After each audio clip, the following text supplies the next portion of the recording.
Download the BCSN Plus app today. Visit bcsnnation.com for details.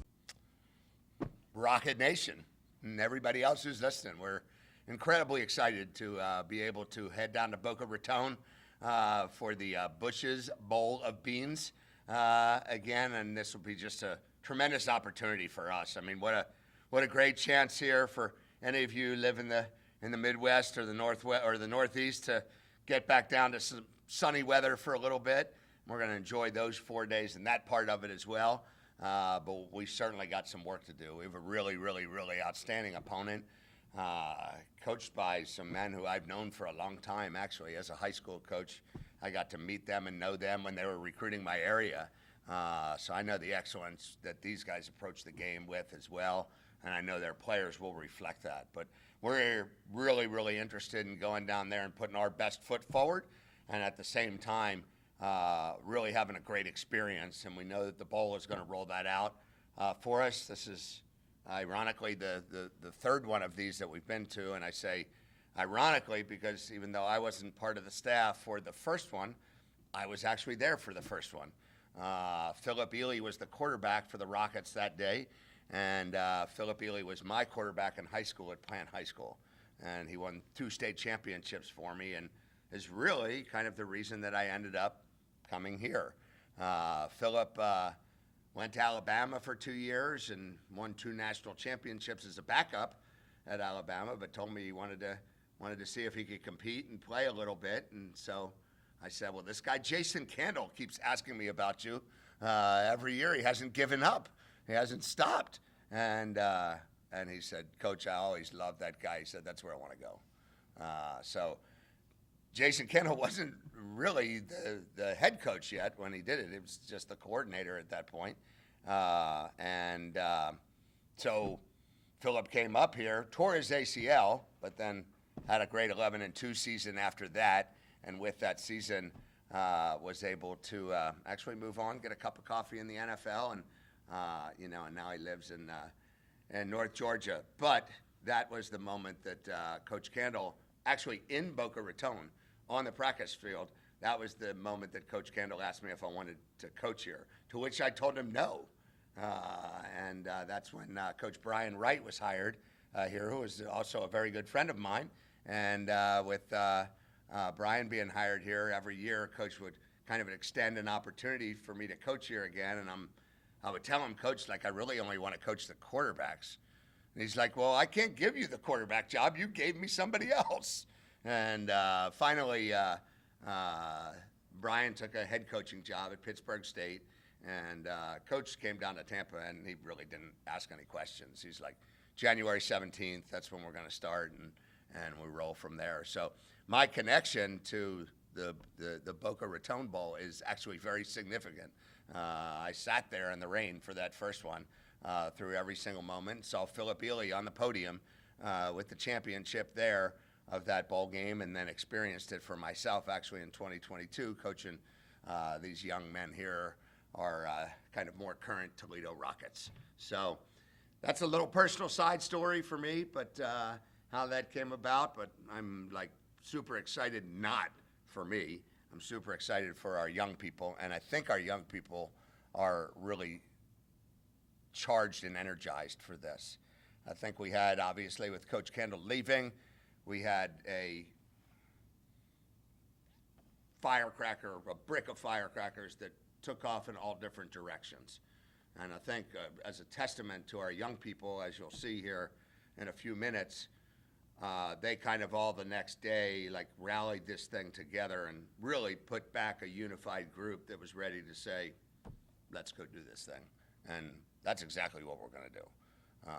Huge challenge in front of us, but I've watched all the history of Toledo Rockets, and Toledo Rockets never back down from a challenge, and we won't be the first ones to do that. We're going to give it everything that we possibly can, and know that it's going to be a great experience. So. All right, questions? You talked about, hi Coach, my name is Emma. Hi Emma. With all the expectations for this team and just the chaos that's happened, just as you said, it would have been really easy for this team to kind of bury its head in the sand and, again, just describe more about just the testament it says to this team to want to rally around this bowl opportunity and just rally around you as their No doubt. coach. Well, make no mistake, this is Jason Kendall's team still. Like, he's the one who put together the culture that would say hell no to an opportunity to opt out. That would never happen in this group. Never. Well, I don't think it would ever happen with the culture that's been created in this whole program, going back many, many years to all those others that have competed.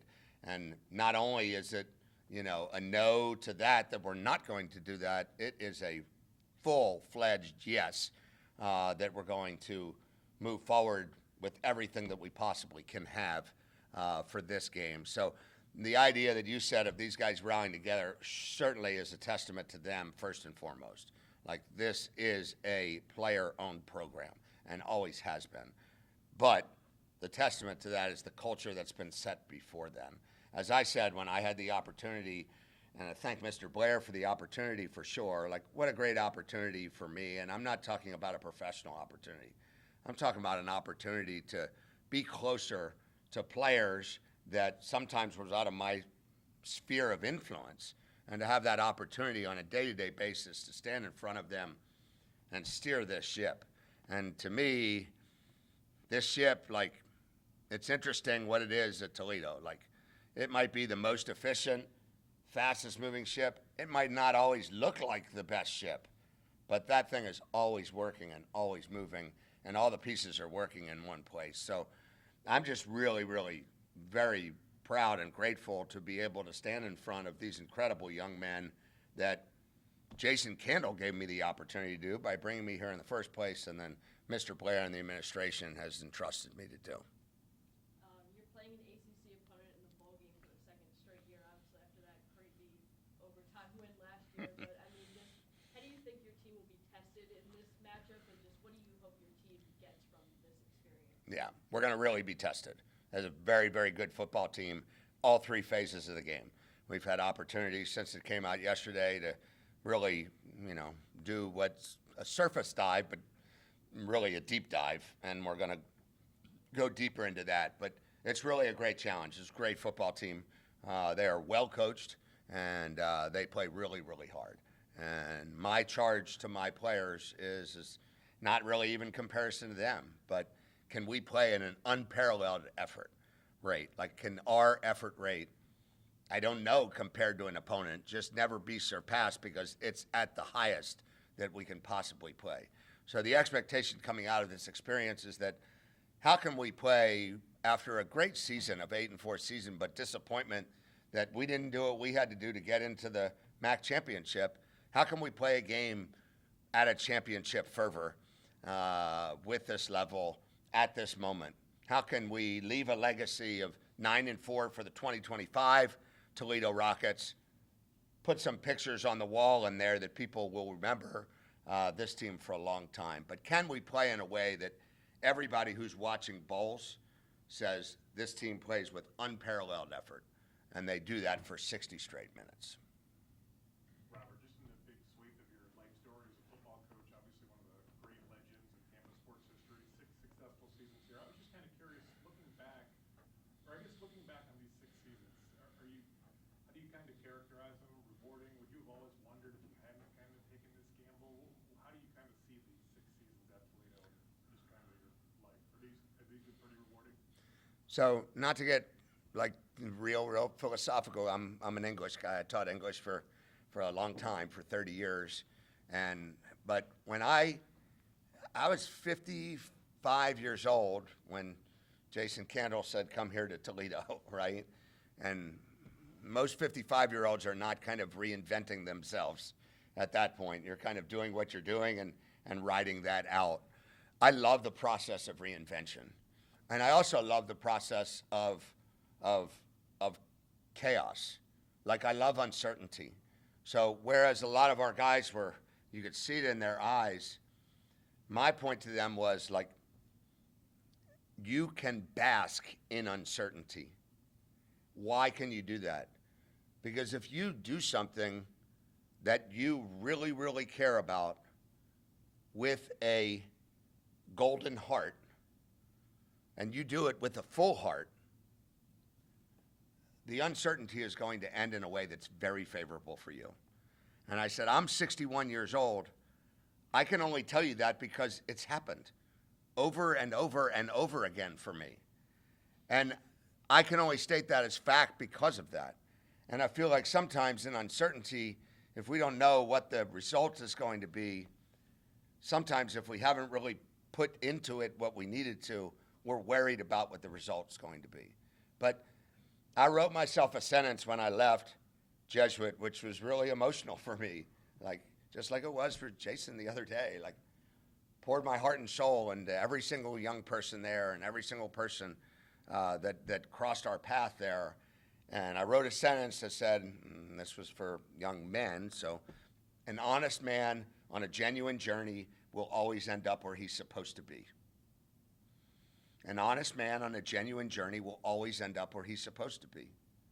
And I use that quote to recruits sometimes too, because they're scared. How's this going to work out? And at the end of the day, the answer is, I don't know how it's going to work out, but I know it's going to work out good. Because an honest person who is truly on this life search of doing something, if you're doing that in a genuine way with a golden heart, my life experience in 61 years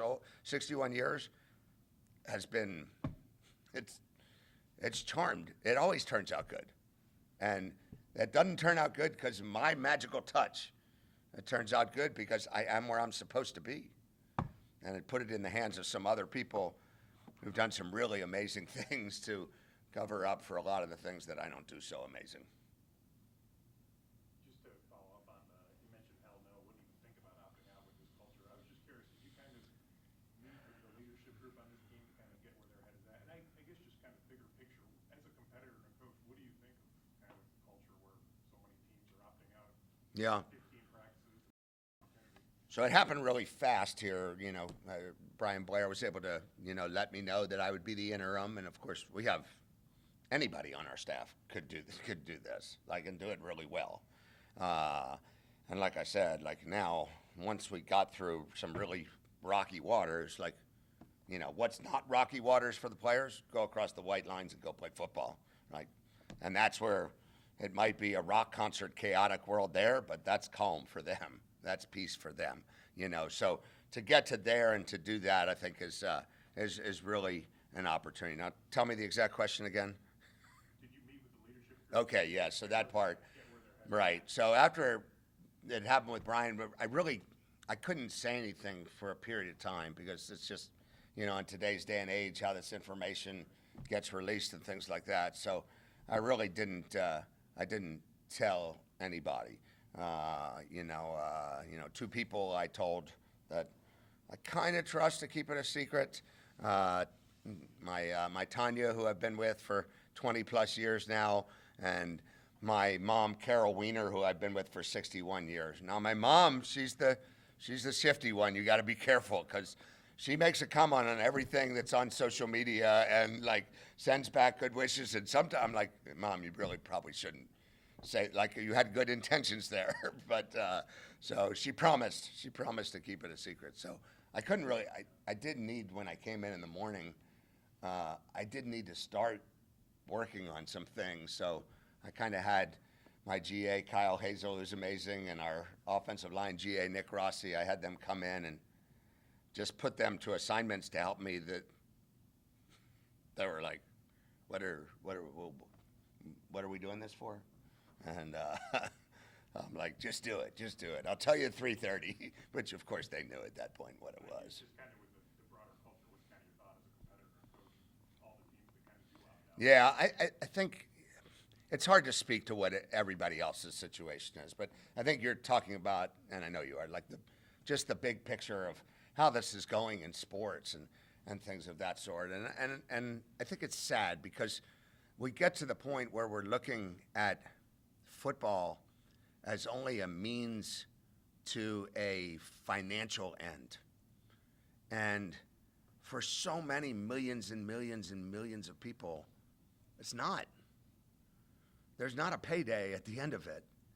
And I tried to invoke in our young people the other day that this game is not about where are you going to be next? This game is about 17 years ago when you picked up a ball and you threw it to your dad or your mom or your aunt or your grandma in your crib, and you looked at your hand and you were like, whoa, that was super cool. Like, I want to do that for the rest of my life. And that's the game that you love. Like, it's in your heart, like football. Football is the vehicle to all the things that you can learn about life to get you ready for the next chapter of those things that mean something. So I think it's sad. I think it's sad that so many people who may not be an NFL prospect, and even on these big teams, like big teams, yeah, you got 5 or 6 NFL prospects, but you have 20 other seniors who they thought they were going to play their last game, and now they realize they already played their last game. And I think, like, man, all of those things that are corny about football are actually very real. Like, you know, Kenny Chesney, Boys of Fall, it's actually real. Like, you walk off that football field for the last time, like, what a feeling of fulfillment and a feeling of emptiness at the same time. And if you can live life like that, something has carved its way into you so deeply that it means so much to you that those are the experiences that mark your whole life. Those are the experiences that make you who you are in the next chapter. And I just think it's sad we've reached a point where those people would make decisions that those things would be taken away. With so much in flux over the last 48 hours, is there a little bit of a benefit, a relief of knowing that you're playing in 2 weeks and 1 day that allows the players to get laser focused on Louisville and not necessarily having to worry about retention and other things like that? Yeah, it's a great question because there's actually a lot of relief. Like so many things in the college football world. What the college football world, and to follow up really to add into the previous question, the college football world is really a calendar problem, right? Like all of these things are navigate each one of them individually, but it's really a calendar problem. Like how do you match those things up with the academic world that, like, it's college football, like you're going to college, like you have to match it up with the academic world, and that's where it really becomes difficult in matching those things up, right? So I think like when you do that, but for us, to answer your question, it really was perfectly timed, right? Like, I mean, you know, and Jason, you know, have amazing opportunity and do incredible things going forward. I mean, I'm forever indebted to that man, and that man's family to me. But the timing for our guys here, like, they really can't do anything. They can't do anything else for these 2 weeks. Like, they can't go to another school right now. They could get ready to or something like that. They can't go to the NFL right now, you know? And for our guys, those guys who have a chance to go to the NFL, this is the best opportunity to showcase who you are. This is better than any combine. We're going to be on national TV. We're going to be against a national opponent. Like, they're going to want to see how do you play against these people who are actually going to play in the NFL. So here's how you see it. You may not see it week in and week out for us, but you're going to see it in a game like this. So I think like the timing of this actually was really good. I think it's kind of easy for the young men to kind of talk amongst themselves and sell it to each other that, like, I know everybody says knee-jerk, like, do something, like, right now I got to go, but take a breath and realize, like, I'm actually in a little cocoon here. I'm in a college football cocoon that I can do what I have to do to fulfill my promise to this team and then see what happens there in the future. Have you had a chance yet to think through the staff, play calling, who's going to take over defensively? Yeah, we definitely like put that in place right away. And I think the biggest thing for the guys in getting everybody back together was for them to know what the football plan is, you know. And Mike Hallett's going to call the plays on offense, you know, and he and I have shared co-offensive coordinator duties the last couple years. But always, truth be told, Jason Kendall was the coordinator here. Like, Jason Kendall called the plays, and you know, we all together sat in game planning every week and put that together. But Mike Hallett's got 10 plus years of experience here, and so he's not like we're not changing the offense for the bowl game. And Mike Hallett's got experience as a play caller and as a head coach before as well, so he'll do a tremendous job with that. And then Perry Eliano will call it on defense, and of course he'll have help. We have our former player Dan Bolden, who's be coaching the linebackers and taking over for VK, who obviously will go down as legendary here for his amazing defense that we've enjoyed for the past couple of years.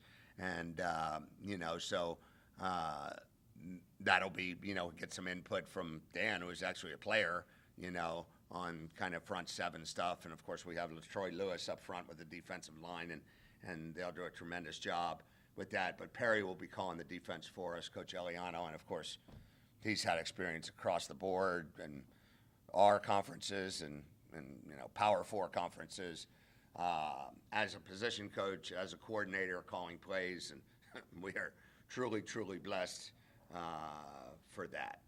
And so I think on both sides of the ball, I feel the staff gets stretched a little bit in this part, but I feel also like, Jason Candle is also, I don't know who he's decided, if part of the staff will go with him or not, or things like that, but he's really decided that from his angle, he is going to finish what he started for the Toledo Rockets the best he possibly can, and nobody is forced to go anywhere else. Those guys are staying in place and finishing this chapter with the Rockets.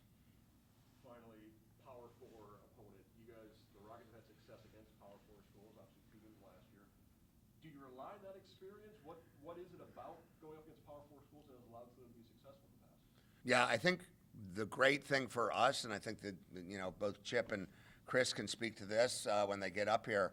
I think the great thing for us is that the Power Four school thing has been normalized for us.